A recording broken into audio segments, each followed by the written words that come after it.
Andaman and Nicobar islands എന്ന് കേൾക്കുമ്പോൾ ഏതൊരു ഇന്ത്യക്കാരന്റെയും മനസ്സിലേക്ക് ആദ്യം കടന്നു വരുന്നത് കുപ്രസിദ്ധമായ സെല്ലുലാർ ജയിലായിരിക്കും. 1857 ശിവായി ലഹള കാലത്താണ് ഇവിടേക്ക് ആദ്യമായി തടവുകാരെ എത്തിച്ചത്.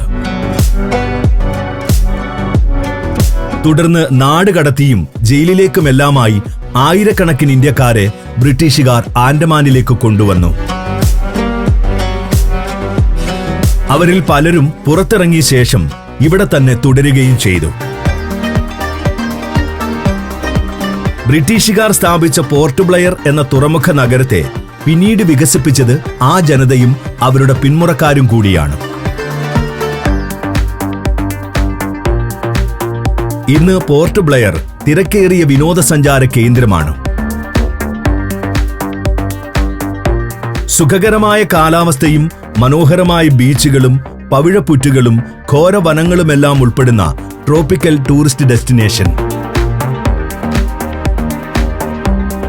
സ്വാതന്ത്ര്യ സമര ചരിത്രത്തിലെ ഒരു നിർണായക ഏടിന് സാക്ഷ്യം വഹിച്ച പോർട്ട് ബ്ലെയറിലേക്കാണ് ഇന്നത്തെ നമ്മുടെ യാത്ര.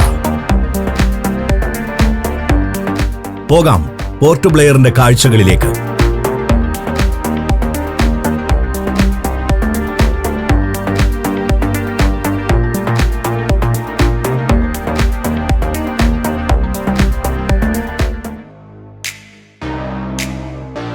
ഈ സിറ്റി ടൂറിൽ നാം എത്തുന്നത് പോർട്ട് ബ്ലെയർ നഗരത്തിലെ പ്രധാനപ്പെട്ട 10 ഡെസ്റ്റിനേഷനുകളിലേക്കാണ്. ആദ്യം സെല്ലുലാർ ജയിൽ, തുടർന്ന് ചാത്തം സോമിൽ, അടുത്തത് അബർദീൻ ബസാർ, പിന്നെ ഫ്ലാഗ് പോയിന്റ്, തുടർന്ന് കോർബിൻസ് കോവ്, അടുത്തത് മുണ്ടപഹദ് ബീച്ച്, അവിടെ നിന്നും റോസ് ഐലൻഡ്, പിന്നെ ഒരു ഫെറി ട്രിപ്പ്. അടുത്തതായി കാലാപത്തർ ബീച്ച്, അവസാനമായി രാധാനഗർ ബീച്ച്.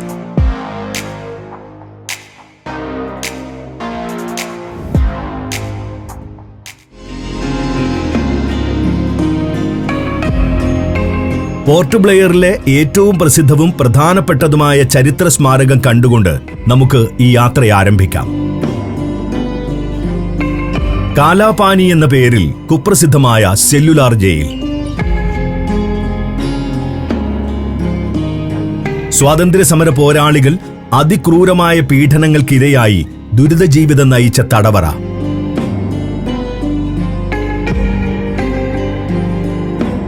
നൂറുകണക്കിന് ഇന്ത്യക്കാർ തുറുങ്കിലടക്കപ്പെട്ട ആ കാലം മനസ്സിൽ സങ്കല്പിച്ചു വേണം ഇവിടം സന്ദർശിക്കാൻ.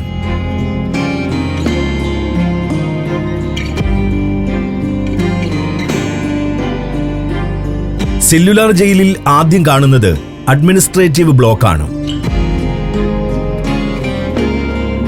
ബ്രിട്ടീഷ് ഉദ്യോഗസ്ഥരുടെ ഓഫീസ് മുറികളും താമസത്തിനുള്ള സൗകര്യങ്ങളും ഒരുക്കിയിരുന്ന ഇടം. അതും കടന്നു ചെല്ലുമ്പോൾ വിശാലമായ ഒരങ്കണം.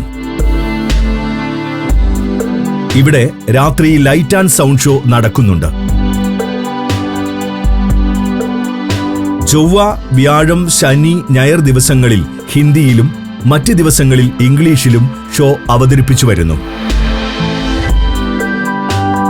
ജയിൽ കെട്ടിടങ്ങളുടെ ആർക്കിടെക്ചറാണ് ഇവിടെ ശ്രദ്ധേയമായൊരു ഘടകം. വൃത്തത്തിൽ 7 ആരക്കാലുകൾ പോലെയുള്ള രൂപം. എല്ലാ ബ്ലോക്കുകളെയും മധ്യത്തിലെ ഒരു ടവർ കൂട്ടിയിണക്കുന്നു. ഉള്ളിലേക്കുള്ള പ്രവേശനം ഈ ടവറിലൂടെ മാത്രമാണ്. ടെറസിൽ നിന്ന് നോക്കുമ്പോഴും വശങ്ങളിലേക്ക് നീണ്ടുപോകുന്ന ജയിൽ ബ്ലോക്കുകൾ വളരെ വ്യക്തമായി കാണാൻ കഴിയുമായിരുന്നു. തടവുകാർ രക്ഷപ്പെടാനുള്ള എല്ലാ വഴികളും അടച്ചുകൊണ്ടുള്ള ശാസ്ത്രീയ നിർമ്മാണ രീതിയാണ് സെല്ലുലാർ ജയിലിൽ അവലംബിച്ചിട്ടുള്ളത്. ഇന്ന് 7 ബ്ലോക്കുകളിൽ 3 എണ്ണം മാത്രമേ അവശേഷിച്ചിട്ടുള്ളൂ. മറ്റുള്ളവ ഒരു ഭൂകമ്പത്തിൽ കേടുപാടുകൾ സംഭവിച്ചതിനെ തുടർന്ന് ബ്രിട്ടീഷുകാർ തന്നെ പൊളിച്ചു കളഞ്ഞിരുന്നു. പഴയ ജയിലിന്റെയും സുപ്രധാന സംഭവങ്ങളുടെയും ഫോട്ടോഗ്രാഫുകളും ജയിലിന്റെ മിനിയേച്ചർ രൂപവും മ്യൂസിയത്തിൽ പ്രദർശിപ്പിച്ചിട്ടുണ്ട്. വധശിക്ഷ നടപ്പിലാക്കിയിരുന്ന പഴയ സംവിധാനങ്ങളും ഇവിടെ അതേ രൂപത്തിൽ തന്നെ സംരക്ഷിച്ചിരിക്കുന്നു. 3 പേരെ വരെ ഒരു സമയം തൂക്കാനാകും വിധം കുരുക്കിട്ടിട്ടുള്ള തൂക്കുമരവും താഴേക്ക് ചലിക്കുന്ന പ്ലാറ്റ്ഫോമും കുരുക്കഴിച്ച് മൃതദേഹം പുറത്തേക്കെടുക്കുന്ന ഇടനാഴിയുമെല്ലാം ഇവിടെ വിശദമായി കാണാം.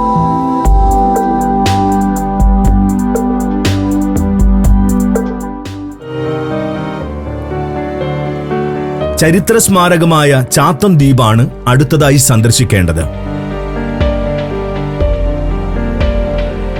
ബ്രിട്ടീഷുകാരുടെ കാലത്ത് സ്ഥാപിച്ച തടിമിൽ പ്രവർത്തിക്കുന്ന ദ്വീപ്.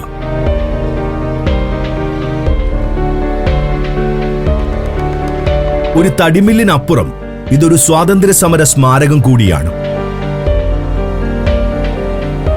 സെല്ലുലാർ ജയിലിൽ തടവിലാക്കപ്പെട്ട സമര പോരാളികളെ മനുഷ്യനെന്ന പരിഗണന പോലും നൽകാതെ ഇവിടെ കഠിനമായി ജോലി ചെയ്യിപ്പിച്ചിരുന്നു.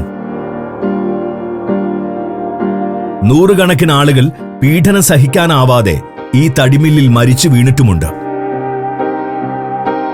ചാത്തം ദ്വീപിലെ തടിമിൽ ഇന്നും പ്രവർത്തനക്ഷമമാണ്. ബ്രിട്ടീഷുകാർ ഉപേക്ഷിച്ചു പോയപ്പോൾ മില്ലിന്റെ നടത്തിപ്പ് കേന്ദ്ര ഗവൺമെന്റ് ഏറ്റെടുത്തിരുന്നു. ഇപ്പോൾ വനം വകുപ്പിനാണ് മില്ലിന്റെ ഉടമസ്ഥാവകാശം. മരം മുറിക്കുന്നതിന് സുപ്രീം കോടതി നിയന്ത്രണം ഏർപ്പെടുത്തിയതോടെ 3 ഷിഫ്റ്റിൽ വരെ ജോലി നടന്നിരുന്ന മില്ലിന്റെ പ്രവർത്തന സമയവും ഗണ്യമായി കുറഞ്ഞു. ബ്രിട്ടീഷുകാരുടെ കാലത്ത് പണിത സംവിധാനങ്ങൾ തന്നെയാണ് ഇന്നും മില്ലിലുള്ളത്. വലിയ ഷെഡുകളും കൺവെയർ ബെൽറ്റുകളും വാളുകളും അടക്കം എല്ലാം അറ്റകുറ്റപ്പണികൾ നടത്തി പരിപാലിച്ചു വരികയാണ്. ഉയർന്ന മനുഷ്യാധ്വാനം വേണ്ട ഇടങ്ങളിൽ മാത്രം യന്ത്രങ്ങൾ ഉപയോഗിക്കുന്നു. കടലിലൂടെ എത്തിക്കുന്ന തടി കൂട്ടിയിടുന്ന ഇടം മുതൽ കൃത്യമായ അളവിൽ അറുത്ത് അടുക്കി സൂക്ഷിക്കുന്ന ഘട്ടം വരെയുള്ള കാഴ്ചകൾ മില്ലിൽ നമുക്ക് കാണാനാകും. ഈ കാഴ്ചകൾ കണ്ട് നടക്കുമ്പോഴെല്ലാം മനസ്സിലുണ്ടാകേണ്ടത് ഇവിടെ പണിയെടുത്ത് തളർന്നു വീഴുകയും ജീവൻ നഷ്ടമാവുകയും ചെയ്ത സ്വാതന്ത്ര്യ സമര പോരാളികളെ പറ്റിയുള്ള ഓർമ്മകളാണ്.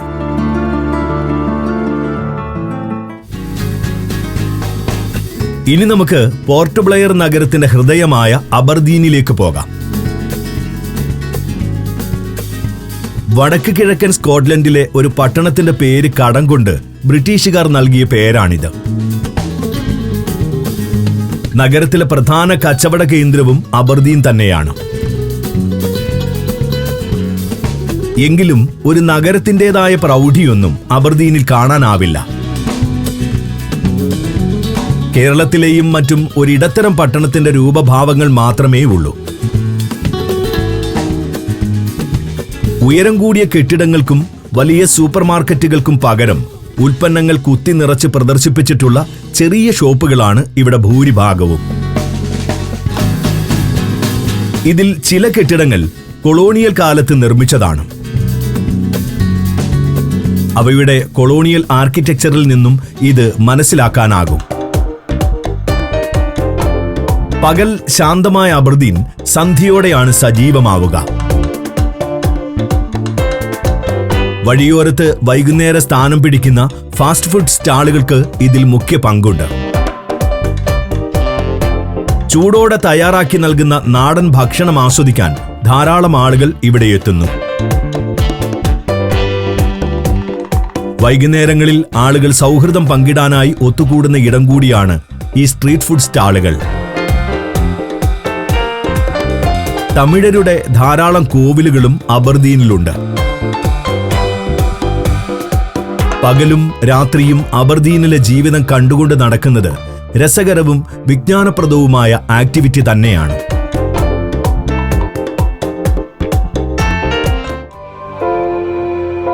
ഫ്ലാഗ് പോയിന്റ് ആണ് അടുത്ത കാഴ്ച. ഉൾക്കടൽ തീരത്ത് ഇന്ത്യയുടെ പതാക പാറിപ്പറക്കുന്ന കൊടിമരം സ്ഥിതി ചെയ്യുന്ന ഇടം. ചരിത്രപരമായ കാരണങ്ങളാലാണ് ഈ പ്രദേശം പ്രാധാന്യം നേടുന്നത്.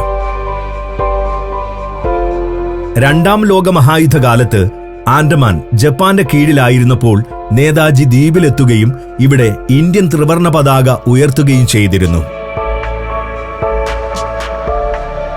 ഭരണം നടത്താനായി ഒരു ഗവർണറെയും കൂടി അന്ന് സുഭാഷ് ചന്ദ്രബോസ് നിയോഗിക്കുകയുണ്ടായി. നേതാജി പതാക ഉയർത്തിയതിന്റെ 75ാം വാർഷികത്തിലാണ് ഇവിടം സ്മാരകമായി വികസിപ്പിച്ചത്. കടലിന്റെ പശ്ചാത്തലത്തിൽ പാറിപ്പറക്കുന്ന പതാക തന്നെയാണ് ഇവിടെ ഏറ്റവും ആകർഷകമായ കാഴ്ച. തെളിഞ്ഞ ജലം അലതല്ലുന്ന കടലിന്റെ ദൃശ്യങ്ങളും മനോഹരം. കുറച്ച് അകലെയായുള്ള റോസ് ഐലൻഡും ഇവിടെ നിൽക്കുമ്പോൾ കാണാം. സ്വാതന്ത്ര്യ സമരകാലത്ത് ആൻഡമാനിൽ മരിച്ചു വീണ ഇന്ത്യക്കാർക്ക് വേണ്ടിയുള്ള സ്മാരകവും ഫ്ലാഗ് പോയിന്റിൽ ഉൾപ്പെടുത്തിയിട്ടുണ്ട്. ഈ സ്മാരകത്തിൽ ഇന്ത്യയിലെ പല ഭാഷകളിലായി ജയ് ഹിന്ദ് എന്ന് എഴുതി വച്ചിരിക്കുന്നു. ഇവിടെ തടവിലാക്കപ്പെടുകയോ ജീവൻ നഷ്ടമാവുകയോ ചെയ്തവരിൽ ഇന്ത്യയിലെ എല്ലാ ഭാഷക്കാരുമുണ്ടെന്നാണ് ഇതിലൂടെ സൂചിപ്പിക്കുന്നത്. Malaysia, Thailand, Tanzania, China. സഞ്ചാരം വോളിയം നമ്പർ 12. ഫുൾ HD-യിലുള്ള ഈ അപൂർവ ദൃശ്യയാത്രാ വിവരണ ശേഖരം സ്വന്തമാക്കാൻ 99544422 എന്ന നമ്പറിലേക്ക് സഞ്ചാരം എന്ന് SMS ചെയ്യൂ. ഇനി കോർബിൻസ് കോവ് ബീച്ച് കാണാം. കരയിലേക്ക് വളഞ്ഞു നീണ്ടുകിടക്കുന്ന ഉൾക്കടലാണ് ഇവിടെയുള്ളത്.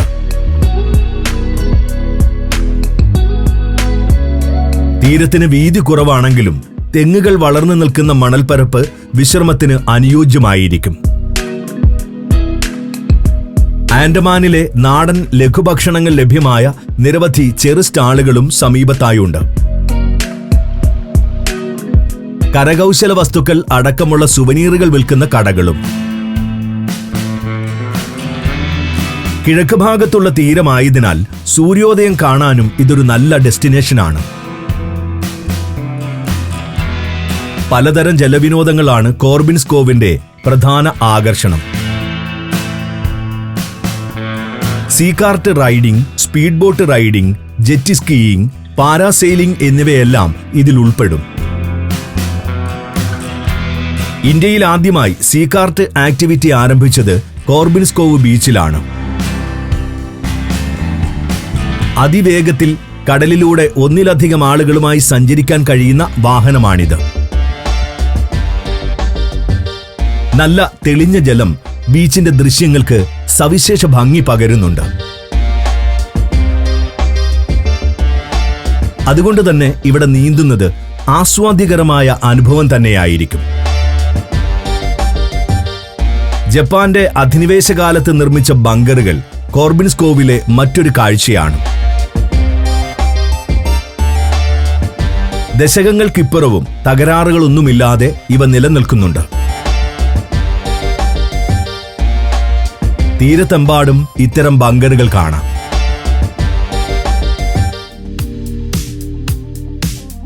ഇനി പോകേണ്ടത് പോർട്ട് ബ്ലെയറിന് സമീപത്തുള്ള ഏറ്റവും വ്യത്യസ്തവും മനോഹരവുമായ ബീച്ചിലേക്കാണ്. മുണ്ടപഹദ്.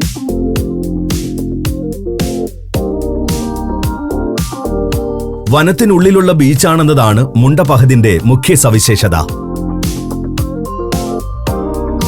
കടലിലേക്ക് ഇറങ്ങി ഉയർന്നു നിൽക്കുന്ന വൻമരങ്ങൾ ഈ ബീച്ചിനെ ഒരു അപൂർവ കാഴ്ചയാക്കി മാറ്റുന്നു.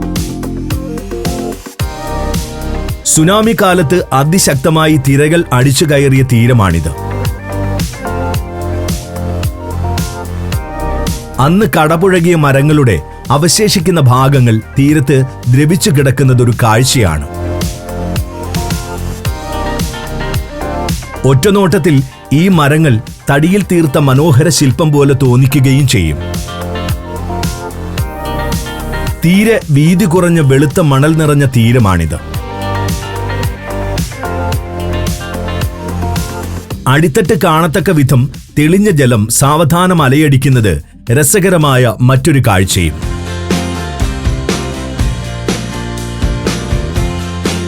ദ്വീപുകൾ നിറഞ്ഞ ഉൾക്കടലാണ് തീരത്ത് നിൽക്കുമ്പോൾ ദൂരെ ദൃശ്യമാവുക. ആൻഡമാനിലെ പ്രധാന സൺസെറ്റ് പോയിന്റുകളിൽ ഒന്നുകൂടിയാണിവിടം. ദ്വീപുകളുടെയും ഇടതൂർന്ന വനങ്ങളുടെയും പശ്ചാത്തലത്തിൽ സൂര്യൻ സാവധാനം ചക്രവാളത്തിൽ മറയുന്ന കാഴ്ച അതിഗംഭീരമായ ഒരനുഭവമായിരിക്കും.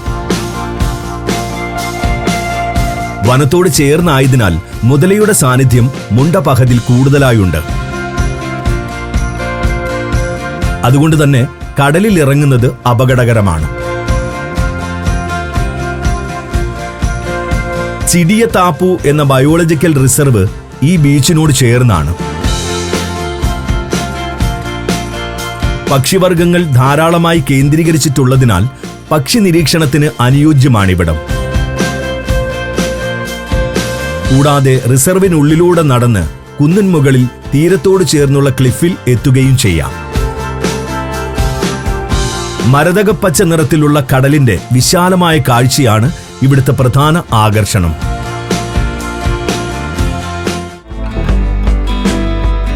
നമ്മുടെ അടുത്ത ഡെസ്റ്റിനേഷൻ പോർട്ട് ബ്ലെയറിലെ മറ്റൊരു ചരിത്ര കേന്ദ്രമാണ് റോസ് ഐലൻഡ്. ഇപ്പോൾ നേതാജി സുഭാഷ് ചന്ദ്രബോസ് ഐലൻഡ് എന്ന് ദ്വീപിന്റെ പേര് മാറ്റിയിട്ടുണ്ട്. 1 കിലോമീറ്റർ കടലിലൂടെ സഞ്ചരിച്ച് ഇവിടെ എത്താം. കൊളോണിയൽ കാലത്ത് ആഡംബരങ്ങളോടെ വസിക്കാൻ ബ്രിട്ടീഷുകാർ ഒരുക്കിയെടുത്ത ദ്വീപായിരുന്നു ഇത്. ആൻഡമാൻ മേഖലയുടെ ചുമതലക്കാരനായിരുന്ന ചീഫ് കമ്മീഷണർ അടക്കമുള്ളവർ താമസിച്ചിരുന്നത് ഇവിടെയാണ്. ആ കാലഘട്ടത്തിന്റെ ഓർമ്മകൾ ഉറങ്ങുന്ന നിർമ്മിതികളാണ് റോസ് ഐലൻഡിലെ പ്രധാന കാഴ്ച. ഇന്ത്യൻ നേവിയുടെ ഒരു യൂണിറ്റും ഇവിടെ പ്രവർത്തിക്കുന്നുണ്ട്. മറ്റ് വിനോദ സൗകര്യങ്ങളൊന്നും ദ്വീപിൽ ഒരുക്കിയിട്ടില്ല. ജെട്ടിയിൽ വന്നിറങ്ങി ദ്വീപിലെ കാഴ്ചകളെല്ലാം കണ്ടു നടന്ന ശേഷം വന്ന ബോട്ടിൽ തന്നെ പറഞ്ഞ സമയത്ത് തിരിച്ചു പോകാം. ദ്വീപിൽ ഒരു ഗൈഡിന്റെ സഹായം തേടിയാൽ രസകരമായ ഒട്ടേറെ കഥകളും വിവരങ്ങളുമെല്ലാം മനസ്സിലാക്കാൻ കഴിയും. കൊളോണിയൽ കാലത്ത് പ്രൗഢിയോടെ നിലനിന്നിരുന്ന പല മന്ദിരങ്ങളും ഇന്ന് തകർന്ന് ആൽമരങ്ങൾ വളർന്ന നിലയിലാണുള്ളത്. ഭിത്തിയൊട്ടാകെ വേരുകൾ പൊതിഞ്ഞിരിക്കുന്നു.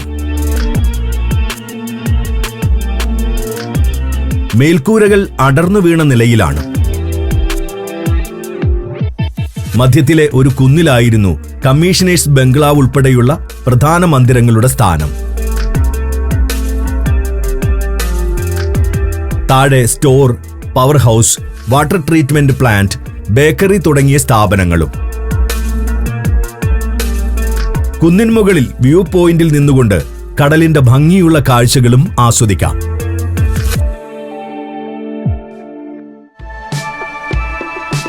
ഇനിയൊരു കടൽ യാത്രയാകാം. ആൻഡമാനിലെ എന്റർടൈൻമെന്റ് ആക്ടിവിറ്റികളുടെ കേന്ദ്രം എന്ന് വിശേഷിപ്പിക്കാനാവുന്ന ഹാവ്ലോക്ക് ദ്വീപിലേക്കുള്ള ഫെറി റൈഡ്. അടുത്ത കാലത്ത് ഹാവ്ലോക്ക് ദ്വീപിന്റെ പേര് സ്വരാജ് ഐലൻഡ് എന്നാക്കി മാറ്റിയിട്ടുണ്ട്. ഹാവ്ലോക്ക് പോലെ തന്നെ ടൂറിസം രംഗത്ത് അതിവേഗം വളർന്നു വരുന്ന ദ്വീപാണ് സമീപത്തുള്ള നീൽ ഐലൻഡും. പോർട്ട് ബ്ലെയറിലെ ഹാഡോ ജെട്ടിയിൽ നിന്നും 1.5 മണിക്കൂർ യാത്ര ചെയ്താൽ ഈ ദ്വീപിലെത്താം. വലിയ കറ്റമരനുകളും ചെറു കപ്പലുകളുമാണ് സർവീസുകൾ നടത്തുന്നത്. ബുക്കിംഗ് കിട്ടാൻ വളരെ ബുദ്ധിമുട്ടായതിനാൽ മുൻകൂട്ടി റിസർവ് ചെയ്യണം. 2 ഹള്ളുള്ള കറ്റമരനിലെ യാത്ര അതീവ രസകരമാണ്. നീല നിറത്തിൽ തിളങ്ങുന്ന കടൽപ്പരപ്പും നീണ്ടുകിടക്കുന്ന ദ്വീപുകളുടെ കാഴ്ചകളും ഈ യാത്രയെ മറക്കാനാവാത്ത അനുഭവമാക്കി മാറ്റുന്നു.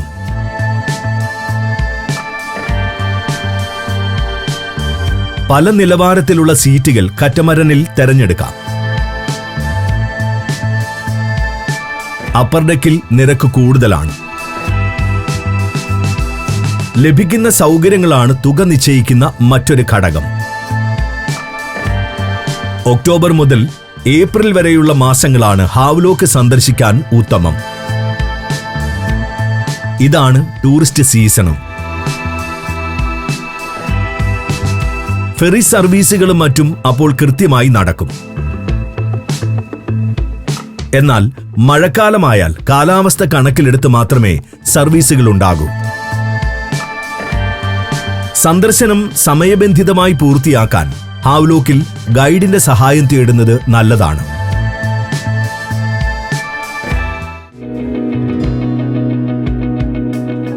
അതിമനോഹരമായ ബീച്ചുകളാണ് ഹാവ്ലോക്ക് ഐലൻഡിലെ മുഖ്യ ആകർഷണം. ബീച്ചുകളോട് ചേർന്ന് തന്നെ ധാരാളം റിസോർട്ടുകളുമുണ്ട്. ഇവിടെ നാം ആദ്യം സന്ദർശിക്കുന്നത് കാലാപത്തർ ബീച്ചാണ്. ജെട്ടിയിൽ നിന്നും 6.5 കിലോമീറ്റർ സഞ്ചരിച്ച് കാലാപത്തർ ബീച്ചിലെത്താം. കാലാപത്തർ എന്നാൽ കറുത്ത പാറക്കെട്ട് എന്നർത്ഥം. തീരത്ത് കറുത്ത പാറകൾ കാണപ്പെടുന്നതുകൊണ്ട് ലഭിച്ച പേരാണിത്. അധികം വിശാലമല്ലാത്ത ബീച്ചാണ് കാലാപത്തർ. വെളുത്ത പഞ്ചാരമണലും ഇളം നീല, കടും നീല നിറങ്ങളിൽ തിളങ്ങുന്ന മനോഹരമായ ജലാശയവും ചേരുന്ന ഗംഭീരമായൊരു തീരം. മാൽദീവ്സിലും തായ്ലൻഡിലും മറ്റും കാണുന്ന ബീച്ചുകൾക്ക് സമാനമായ കാഴ്ച.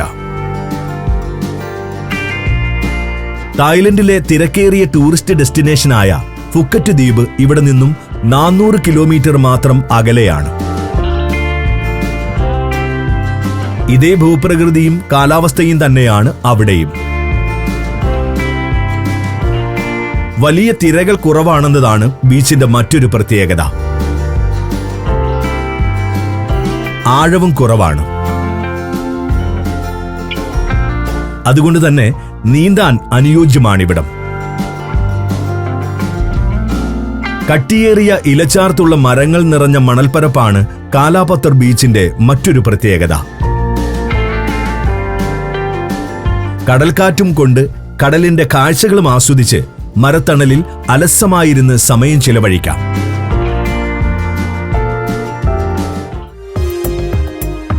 ഈ യാത്രയിലെ അവസാന പോയിന്റ് ആൻഡമാനിലെ ഏറ്റവും മനോഹരമായ ബീച്ചായ രാധാനഗറാണ്. ആൻഡമാനിലെ മാത്രമല്ല, ലോകത്തിലെ തന്നെ ഏറ്റവും മനോഹരമായ ബീച്ചുകളിൽ ഒന്നാണിതെന്ന് പറയാം. ഡെൻമാർക്ക് ആസ്ഥാനമായ ഫൗണ്ടേഷൻ ഫോർ എൻവയോൺമെന്റൽ എഡ്യൂക്കേഷൻ നൽകുന്ന ബ്ലൂ ഫ്ലാഗ് അംഗീകാരം രാധാനഗർ ബീച്ച് നേടിയിട്ടുണ്ട്.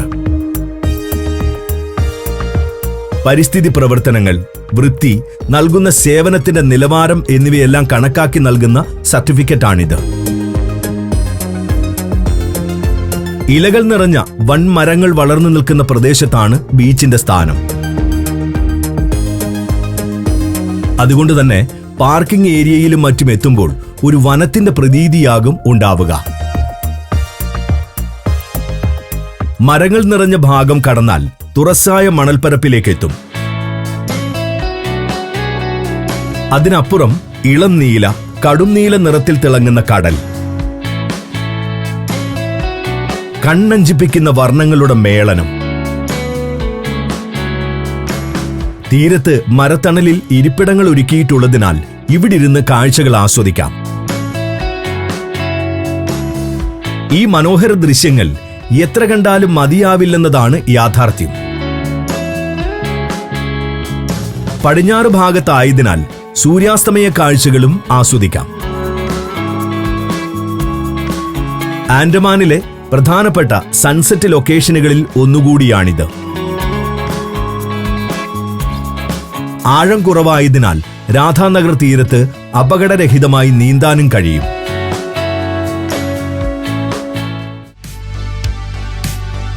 ഭൂപ്രകൃതിയും സംസ്കാരവും ചരിത്രവും കൊണ്ട് ഇന്ത്യയിലെ ഏറ്റവും വ്യത്യസ്തമായ ടൂറിസ്റ്റ് ഡെസ്റ്റിനേഷനുകളിൽ ഒന്നാണ് ആൻഡമാനിലെ പോർട്ട് ബ്ലെയർ. യാത്രകൾ ഇഷ്ടപ്പെടുന്ന ഓരോ ഇന്ത്യക്കാരനും തീർച്ചയായും സന്ദർശിച്ചിരിക്കേണ്ട വിനോദസഞ്ചാര കേന്ദ്രമാണിത്.